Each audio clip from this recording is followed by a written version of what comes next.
ہفتے کے دن مچھلی کھانی چاہیے یا نہیں کھانی چاہیے؟ امت محمدیہ کے لیے سب اجازت ہے، ہفتے کے دن شکار بھی کر سکتے ہیں، مچھلی کھا بھی سکتے ہیں۔ یہ جو ہے وہ بنی اسرائیل میں جو قوم داؤد تھی، حضرت داؤد علیہ السلام کی قوم تھی، ان کے لیے مچھلی کا شکار ہفتے والے دن منع کیا گیا تھا۔ یہ بھی چونکہ ان کے لیے ایک آزمائش تھی، ان کا ایک امتحان تھا، تو اس میں چونکہ 3 گروہ پھر ہو گئے تھے۔ اچھا اب دیکھیں اللہ تعالیٰ کا نظام کہ اس ہفتے والے دن جو ہے نا وہ مچھلیاں زیادہ آتی تھیں۔ یہ ایک اور آزمائش تھی ان کے لیے، امتحان تھا نا یہ۔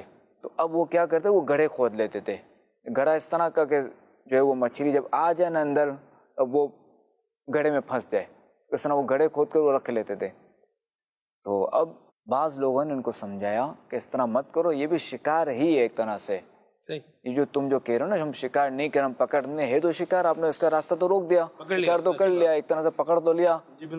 وہ نہیں مانتے تھے کہ نہیں نہیں شکار نہیں ہے۔ اب اس میں 3 گروہ تھے، ایک گروہ تو وہی یہ حرکت کر رہا تھا، نافرمانی کر رہا تھا اللہ تعالیٰ کی واضح، ایک گروہ یہ، دوسرا گروہ یہ کہ جو ان کو سمجھاتا تھا، ان کو نیکی کی دعوت دیتا تھا مگر یہ باز نہ آئے، تیسرا گروہ یہ تھا کہ ان کو ان کے حال پہ چھوڑ دو، ہم کیا کر سکتے ہیں۔ تو یوں پھر جو ہے وہ ان کو جو ہے نا وہ جو اس طرح کی حرکتیں کرتے ہیں، جو شکار کرتے تھے، ان کے بیچ میں پھر دیوار ایک بنا دی تھی کہ یار یہ اس طرح کی حرکتیں کرتے ہیں، ہمیں ان سے دور رہنا ہے۔ انہوں نے دیوار بنا دی، دیوار کھینچ دی۔ اب ایک دن ایسا آیا کہ اس محلے سے کوئی نکلا نہیں، تو لوگوں نے دیکھا کہ یہ کیا مسئلہ، کیوں نہیں نکلا، آج کوئی بھی نہیں نکلا۔ اب جو ہے وہ دیوار پہ چڑھ کے دیکھا گیا تو دیکھا کہ وہ تو بندر گھوم رہے ہیں۔